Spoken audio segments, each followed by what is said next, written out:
Tech Pinas. Nandito tayo ngayon sa Marriott Grand Ballroom for the official launch of the Honor X9b 5G here in the Philippines. So nakita niyo sa TikTok yung una nating video na binagsak ko tong phone na to from a height of 5 feet.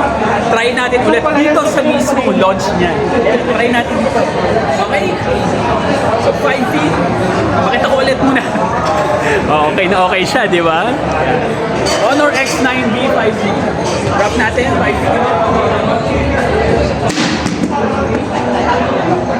And as you can see, okay na okay pa rin siya, guys. Talaga nga namang all-angle, ultra-top. And ngayon, try natin ang patayo. Patayo naman!